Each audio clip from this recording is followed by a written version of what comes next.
Hello students, today we will discuss about the blood-brain barrier.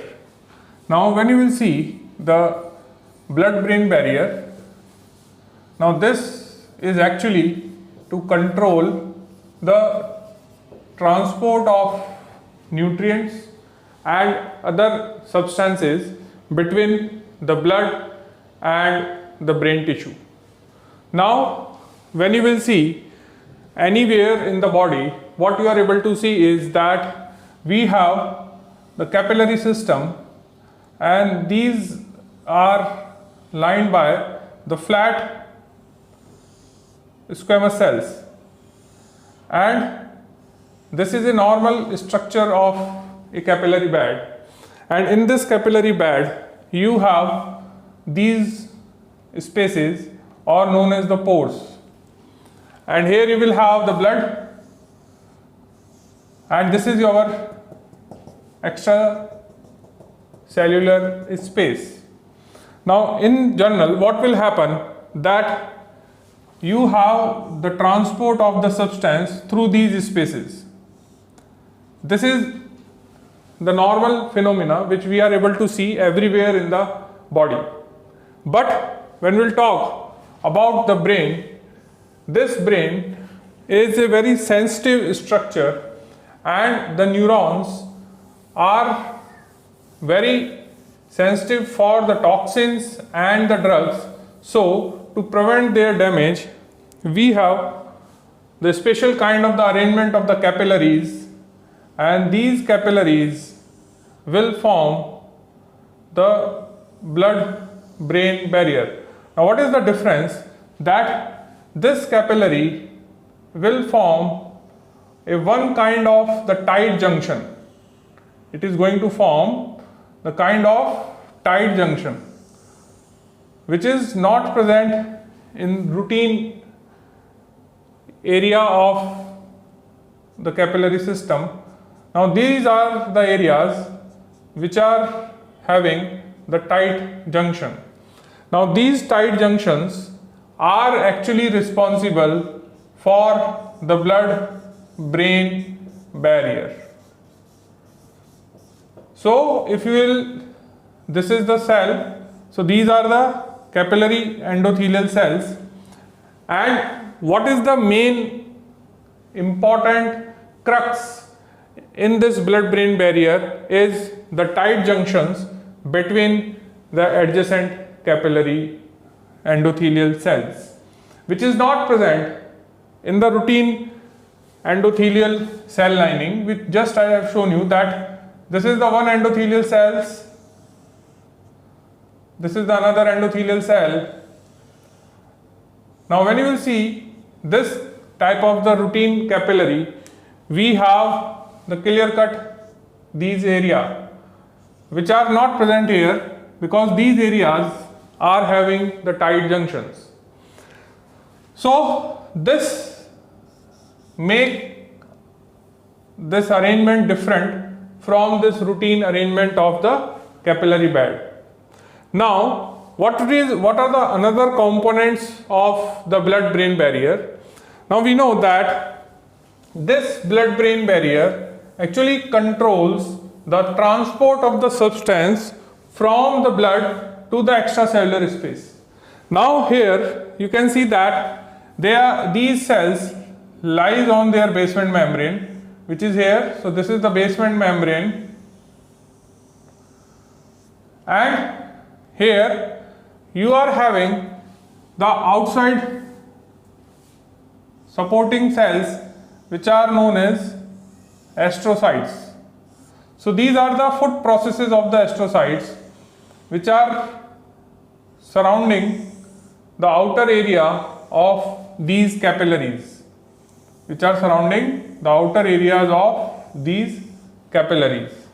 So if you will see that this is the intercellular space of the brain, and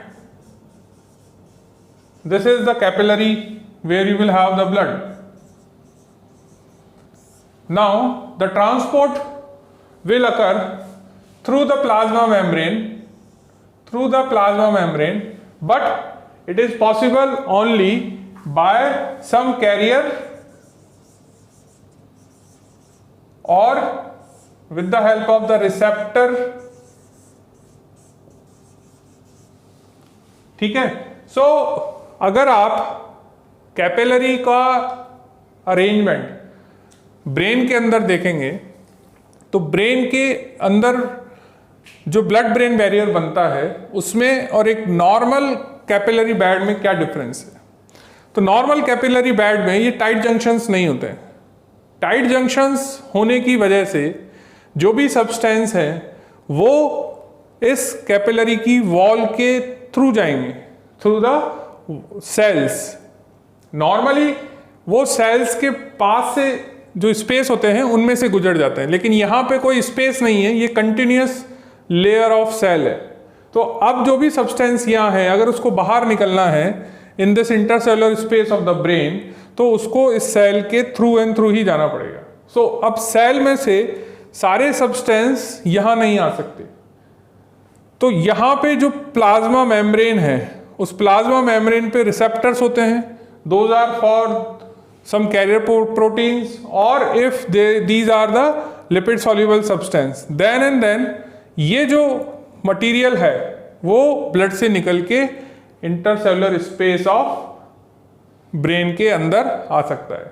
ठीक है, ये जो capillaries हैं ये capillaries routine capillary की बजाय एक और चीज है जिसमें डिफरेंट होती हैं, that is there is a lack of pinocytosis. Pinocytosis का जो प्रोसेस है वो इन कैपिलरीज में बहुत कम या नहीं के बराबर होता है। So this is also important that how these capillaries squamous cell lining is differ from the capillaries lining at elsewhere in the body. So ये दो चीजों की वजह से डिफरेंट है। एक कि इसके अंदर टाइट जंक्शंस हैं विच is the characteristic of the blood brain barrier, और दूसरा कि इनमें पिनोसाइटोसिस का प्रोसेस नहीं होता है। There is a lack of और paucity of, you have this word paucity, there is a paucity of the pinocytosis, that means pinocytosis is almost negligible through these capillaries. Apart from that, इन capillaries का एक और बड़ा important functions है, these are metabolically highly active. These are metabolically highly active. What does it means? That when you will give a drug L-Dopa, we have heard this word L-Dopa. Now this drug is used in the treatment of Parkinson's disease. So जब आप इस L-Dopa को देते हो जो कि dopamine का precursor है, तो वो L-Dopa इस ब्लड से जब इंटरसेलुलर स्पेस से बाहर आती है तो यहाँ पे इस के अंदर you have the metabolic change of this L-Dopa into the dopamine. So ये जो कैपिलरीज हैं they are having the enzymes which is again a characteristic feature of the capillaries of the brain where you have very high metabolic activity which is not seen into the capillary bed of elsewhere. So जब आप blood brain barrier की बात करोगे तो blood brain barrier में तीन components आपके पास आएंगे। पहला this capillary के अंदर की जो लाइनिंग है that is formed by the flat cells, second उसका ये बेसमेंट मेम्ब्रेन, और तीसरा ये फुट प्रोसेस जो कि एस्ट्रोसाइट सेल्स के होते हैं। So these are the three components of the blood brain barrier. One is the lining epithelium of the capillary, second is the basement membrane on which they lies, and third is the foot process. और यहाँ पे याद रखने वाली बात यह है कि ब्लड ब्रेन बैरियर में बैरियर वर्ड क्यों यूज लिया, because of these tight junctions. ये टाइट जंक्शंस इस स्ट्रक्चर को एक रूटीन कैपिलरी बेड से बहुत ज्यादा डिफरेंशिएट कर देते हैं। ठीक है, अब हम एक दूसरा वर्ड टर्म यहां यूज लेते हैं कि there are few places where the blood brain barrier is absent. ठीक है, सो इसका मतलब क्या है? What is the meaning of the absent of blood brain barrier? The meaning of this word is that वहां पे क्या कैपिलरी बेड नहीं होता है? It is not like that. इसका मीनिंग ये नहीं है कि अगर कहीं पे ब्लड ब्रेन बैरियर एब्सेंट है तो वहां कैपिलरी बेड एब्सेंट है। उसका मीनिंग सीधा सा ये है कि वहां पे जो कैपिलरी सिस्टम है, उस कैपिलरी की जो लाइनिंग एपिथेलियम है वो एक रूटीन लाइनिंग है। It is a routine lining. So यहां पे ये जो स्पेसेस हैं, इन स्पेसेस में टाइट जंक्शंस नहीं है। There is no tight junction in these areas. So यहां पे सब्सटेंस जो है वो इस वॉल के थ्रू नहीं जा रहे हैं। They are not passing through the wall, they are passing through these pores, they are passing through these pores. So इसका मतलब ये है कि यहां पे बैरियर जैसा कुछ है नहीं। There is nothing like barrier. Barrier is not working. So जब भी आप ब्लड ब्रेन बैरियर को अगर ऐसा पढ़ते हैं कि name the areas where blood brain barrier is devoid, that means उस एरिया में जो कैपिलरी है उनके अंदर क्या नहीं है? टाइट जंक्शंस नहीं है। क्या नहीं है? टाइट जंक्शन नहीं है। तो यहां पे टाइट जंक्शन की जगह क्या है? एक रूटीन जो कैपिलरी बेड हमारी बॉडी में होता है, सेम वैसा ही कैपिलरी बेड आपको ब्रेन के अंदर मिल रहा है। अगर ऐसा ही कैपिलरी बेड मिल रहा है यानी वो बैरियर की तरह काम नहीं कर सकता, क्योंकि उसमें टाइट जंक्शन नहीं है। ठीक है, तो ये कैपिलरी इस तरीके का बेड कहां मिलता है? सो उसके लिए आपको कुछ नाम याद रखने हैं। Pineal gland. पीनियल ग्लैंड एक वो जगह है जहां पे आपको बैरियर नहीं मिलता। Then you will have the posterior lobe of pituitary. Posterior lobe of pituitary which is also known as neurohypophysis. It is also known as neurohypophysis. Then you will have the area postrema. Area postrema. ये area पोस्ट्रीमा हमें floor of fourth ventricle में मिलता है। इसके अलावा आपको ये और कहाँ नहीं मिलता? Median eminence. Median eminence which is actually the part of tuber सिनेरियम।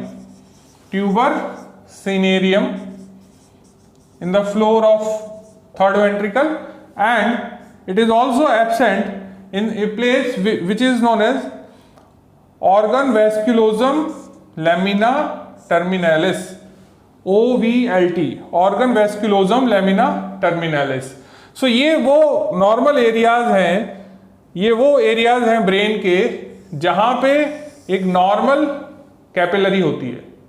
So blood brain barrier अगर एब्सेंट है, इसका मतलब ये नहीं है कि वहां कैपिलरी सिस्टम नहीं है। कैपिलरी सिस्टम तो है, लेकिन उन कैपिलरीज में टाइट जंक्शंस नहीं है। क्या नहीं है? टाइट जंक्शंस नहीं है। ठीक है, तो अब आपको अगर ये याद रखना है कि नॉर्मल ब्लड ब्रेन बैरियर का होना और ब्लड ब्रेन बैरियर का डिवॉइड होना में क्या डिफरेंस है, तो सिर्फ एक लाइन याद रखनी है, that is the tight junction. ठीक है, दूसरी चीज ये है कि एक वर्ड हम और पढ़ते हैं कि जब हम एक इमैच्योर ब्लड ब्रेन बैरियर की बात करेंगे, मतलब क्या हुआ कि जो फीटस होता है या एक न्यूबॉर्न बेबी होता है, उसके ब्रेन में इमैच्योर ब्लड ब्रेन बैरियर होता है। देखिए क्या होता है कि कई बार बिलिरुबिन का प्रोडक्शन न्यूबॉर्न्स में बहुत ज्यादा होने लगता है because of the destruction of RBC. ये जो बिलिरुबिन है, ये बिलिरुबिन जनरली लिवर में जाती है और लिवर में जाके ये एल्ब्यूमिन प्रोटीन के साथ ज्वाइन होती है और उसको बोलते हैं हम कॉन्जुगेटेड बिलिरुबिन। Conjugated bilirubin. ये conjugated bilirubin blood brain barrier को क्रॉस नहीं कर सकती। It can not cross the blood brain barrier, ये ब्लड ब्रेन बैरियर को क्रॉस नहीं कर सकती। लेकिन न्यूबॉर्न में क्या होता है, लीवर जो होता है वो इमैच्योर होता है, there is a immature liver in the newborn, and because of this immaturity of the liver, ये जो बिलिरुबिन है ये इस पूरे की पूरे लीवर के थ्रू कॉन्जुगेट नहीं हो पाता, और उसमें अनकॉन्जुगेट बिलिरुबिन का कंसंट्रेशन बहुत ज्यादा हो जाता है। न्यूबॉर्न बेबी में लीवर जो है वो इतना इफेक्टिव नहीं है कि सारे बिलिरुबिन को कॉन्जुगेट कर सके, तो वो अनकॉन्जुगेट बिलिरुबिन का जो कॉन्सेंट्रेशन ज्यादा होता है ये ब्लड ब्रेन बैरियर क्रॉस कर जाता है, it crosses the blood brain barrier, and इसकी वजह से क्या होता है कि बिलिरुबिन जाके ब्रेन में डिपॉजिट हो जाता है, ठीक है। सो ये crosses the blood brain barrier, ठीक है। सो वो जो प्रॉब्लम है उसको हम बोलते हैं कर्निक्टेरस, दैट इज नोन एज कर्निक्टेरस। और कर्निक्टेरस में बेसिकली जो बच्चा होता है उसको मोटर सिम्टम्स ज्यादा होते हैं। द रीजन इज बिकॉज ये बिलिरुबिन बेसल गैंग्लिया में जाके सेट हो जाता है, it is mainly set into the basal ganglia, and that's why that baby is having the some mental retardation and the motor problems. So ये हुआ क्यों? Because of the high concentration of unconjugated bilirubin, because of the immature kind of liver, ठीक है। दूसरा इसमें एक कारण और है कि जो बेबी है उसका जो ब्लड ब्रेन बैरियर है वो भी इमेच्योर होता है, इमेच्योर ब्लड ब्रेन बैरियर। इसका क्या मीनिंग है? Now what is the meaning of immature blood brain barrier? ये बहुत एक इंपॉर्टेंट क्वेश्चन है जो आपको याद रखना है कि ब्लड ब्रेन बैरियर की मैच्योरिटी या फॉर्मेशन के लिए जो मीडिएट करता है उसका नाम है एस्ट्रोसाइट।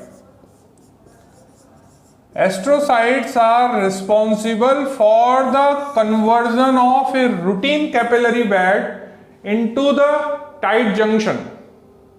जो न्यूरोपोर्स होते हैं एक रूटीन कैपिलरी में, जो रूटीन कैपिलरीज के बीच में ये जो न्यूरोपोर्स होते हैं, ये न्यूरोपोर्स टाइट जंक्शन में कन्वर्ट होते हैं because under the influence of astrocytes. So अगर इमेच्योर ब्लड ब्रेन की बैरियर की हम बात कर रहे हैं, इसका मतलब कि उन सेल्स के बीच में अभी एस्ट्रोसाइट्स का जो इन्फ्लुएंस है उसके अंडर जो टाइट जंक्शन का बनने का जो प्रोसेस है वो कंप्लीट नहीं हुआ है, and that is the meaning of immature blood brain barrier, ठीक है। तो आपको तीन चीजें अभी मैंने जो बताई हैं वो याद रखनी है। पहली है कि ब्लड ब्रेन बैरियर का मेन कॉन्सेप्ट क्या है, presence of tight junction between the adjacent lining cell of capillary। second thing is कि अगर blood brain barrier कहीं absent है तो इसका मतलब ये नहीं है कि वहां पे कैपिलरी नहीं है, कैपिलरी सिस्टम तो होता है बट उनमें टाइट जंक्शन नहीं है। और तीसरा कि what is the meaning of immature blood brain barrier, या ब्लड ब्रेन बैरियर को बनाने के लिए स्टिमुलेशन कहां से आता है, which is the important stimulation, the answer is astrocytes.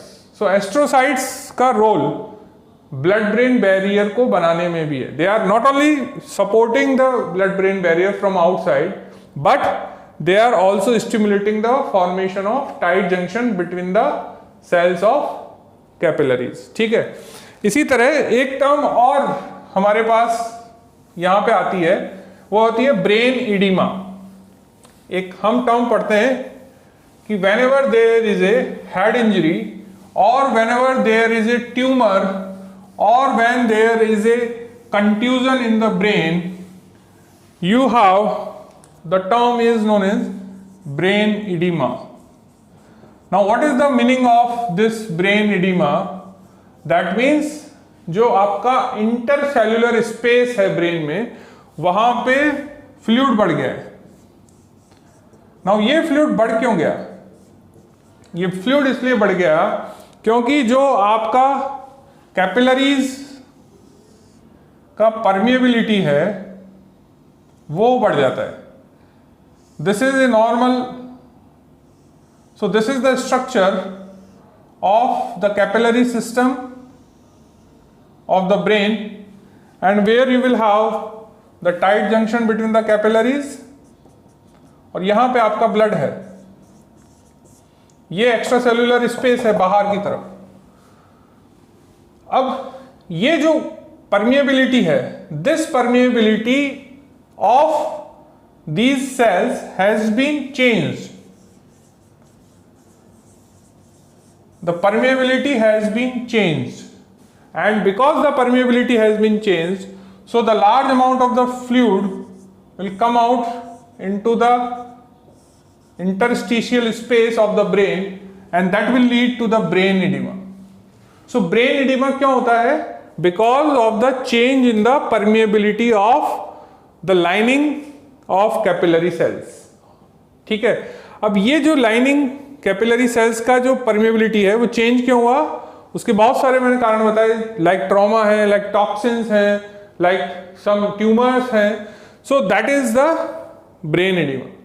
Now when you will give the treatment, we have the hypertonic solutions like mannitol, and they are helpful to resolve this excessive blood collection into the interstitial space. So ultimately जो सारा role है वो किसका है? इस blood capillary की lining की permeability का है. ये परमिएबिलिटी अगर बढ़ जाएगी तो फ्लूइड का कलेक्शन बाहर बढ़ जाएगा, और वो क्या कहलाएगा? Brain oedema. ठीक है. So that is what is about the role of blood brain barrier. Then you will have one more term is known as blood CSF barrier. One more term is there, and it is known as blood CSF barrier. Now what is this blood CSF barrier? ये हमें कहाँ मिलती है? तो ये हमें वहां मिलती है जहां पे कोरोइड प्लक्सिस होता है. ठीक है. लेकिन अगर आप ब्लड ब्रेन बैरियर और ब्लड सीएसएफ बैरियर दोनों की अगर बात करोगे तो blood brain barrier blood CSF barrier से 5000 टाइम्स आपको ब्रेन में मिलता है. Blood brain barrier is 5000 times in the brain as compare to blood CSF barrier. अभी ब्लड सीएसएफ बैरियर के अंदर जो बैरियर बनता है उसके लिए रिस्पॉन्सिबल सेल्स हैं क्यूबॉइडल सेल्स. उसके लिए कौन सी सेल्स रिस्पॉन्सिबल है? Cuboidal cells. ये क्यूबॉइडल सेल्स कहां होती है? Now these are the lining epithelium, और these are the cells which are having the outer surface lining of the choroid plexus. So अगर आप कोरोइड प्लक्सिस का स्ट्रक्चर देखोगे तो उसमें क्या है कि ये आपका कैपिलरीज हैं. These are the capillaries, and this is your capillaries which are routine capillaries. They are not having the tight junction. These are the capillaries which are routine, where you don't have the tight junctions. So you will have the pores here, and this is your stroma. This is the stroma, and this is the ventricle lumen. So ये आपका lumen है ventricle का, और ये choroid plexus है. ये structure किसका है? ये कोरोइड प्लक्सिस है. सो इस कोरोइड प्लक्सिस में ये क्या है? कैपिलरीज, और इन कैपिलरीज के अंदर टाइट जंक्शन नहीं है, यानी these are the routine capillaries. तो फिर यहां बैरियर कहां बनेगा? सो बैरियर बनेगा यहां पे. इसकी जो ये लाइनिंग एपिथेलियम है, ये जो क्यूबॉइडल सेल्स हैं, इनकी सरफेस पे क्या है? ये विलाय जो सरफेस मॉडिफिकेशंस हैं, और ये जो एपिथेलियम है, these are the cuboidal cells. These are the cuboidal cells. इन क्यूबॉइडल सेल्स के बीच में यहां पे near the apex we have the tight junctions. These are the tight junctions and these are the nuclei. So where will you find the tight junction in this barrier? The answer is in the cuboidal, between the cuboidal cells near their apex. So ये चारों तरफ होंगे क्योंकि cells जो हैं cuboidal cell, ये cuboidal cell, suppose ये cuboidal cell है, ये एक और cuboidal cell है, ठीक है। तो जो टाइट जंक्शन होगा इन दोनों के बीच में, वो इन दोनों सेल के बीच में यहाँ होगा। एक सेल यहाँ होगी तो यहाँ भी होगा, एक सेल यहाँ होगी तो यहाँ भी होगा, एक सेल यहाँ होगी तो वो यहाँ भी होगा। So you have the tight junction all around the cell near its apex. So ये जो टाइट जंक्शंस हैं, these tight junctions are again avoiding the transport of substance through this intercellular space. यहां से कोई भी substance यहां नहीं आ सकता, it cannot come out because of the tight junction. So जो भी secretion यहां आ रहा है, जो भी material निकल के यहां आ रहा है बाहर, उस material को अगर यहां ventricle में आना है तो इस cell के through ही आना पड़ेगा, like this. It cannot come out through the intercellular space because of the tight junction. So blood CSF barrier में tight junctions कहाँ मिलते हैं? The answer is between the lining epithelial cells which are cuboidal in nature. But blood brain barrier में tight junctions कहाँ मिलते हैं? Inside the lining epithelial cells of blood capillaries. तो यहां पे जो कैपिलरीज हैं ये एक रूटीन कैपिलरी है और यहां पे ये जो एपिथेलियल लाइनिंग है इसके अंदर टाइट जंक्शन है। So that is the basic difference which you have to remember, that blood CSF barrier में बैरियर कौन बनाते हैं? Tight junctions of the epithelial cells. And blood brain barrier में बैरियर कौन बनाती है? Tight junctions of inter between the lining cells of capillaries. Clear? So this is what is about the blood brain barrier and blood CSF barrier. Now there is a one more important term is known as brain CSF interface. You have one more word here, brain CSF interface. Now what is this?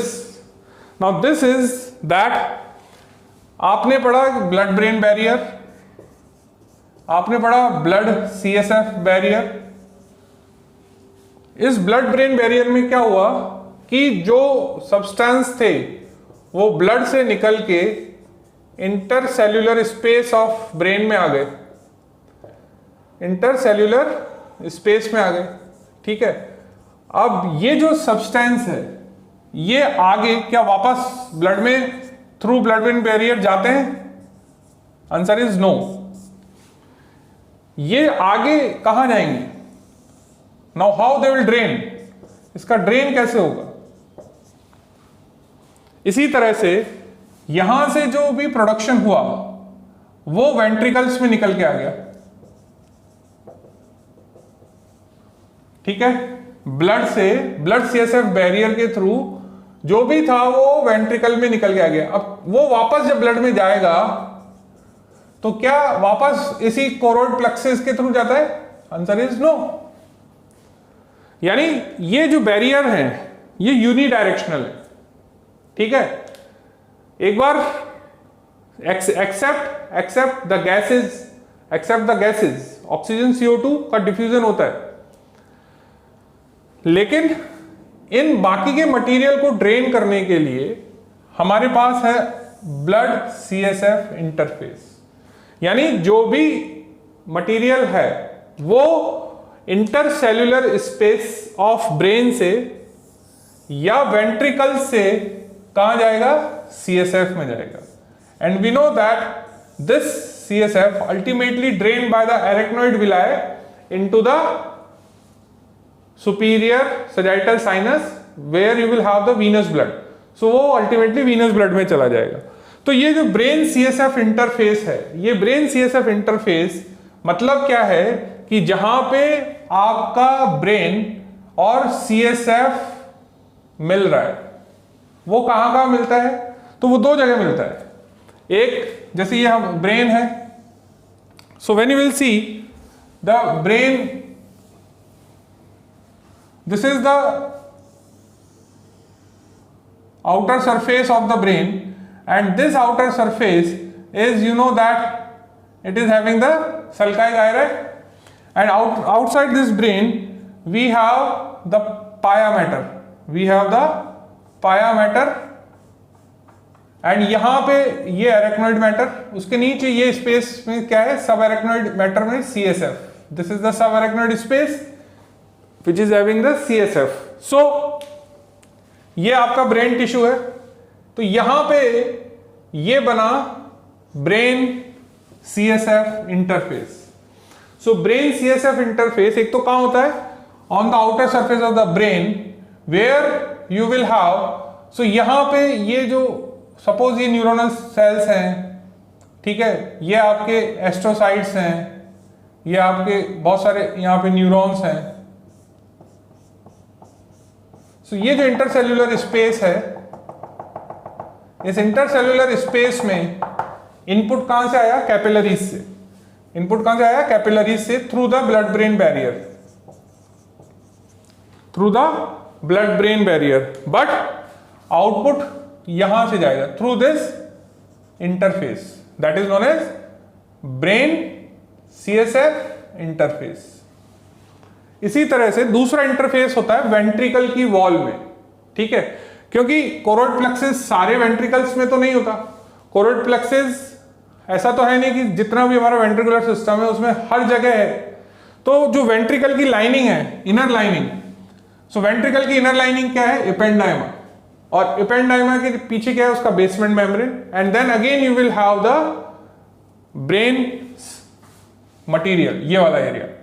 सो ये जो brain CSF interface है, ये आपको दो जगह मिलता है, एक तो आउटर सरफेस ऑफ ब्रेन पे and inside the ventricular system. So वहां से आप ड्रेनेज लेते हो और वो सारा ड्रेन होके कहां जाएगा? CSF में, ठीक है. यहां से जो ड्रेन है वो थोड़ा बहुत आपका वीनस सिस्टम में भी चला जाता है थ्रू द सेरेब्रल वेन्स, ठीक है. So ultimately when you are having the blood brain barrier, you have to remember that blood brain barrier is the 5000 times larger than the blood CSF barrier. and कोई भी barrier हो, चाहे वो blood brain हो या blood CSF हो, the barrier means is the presence of tight junction, ठीक है. So this is what is about this system of brain. Thank you.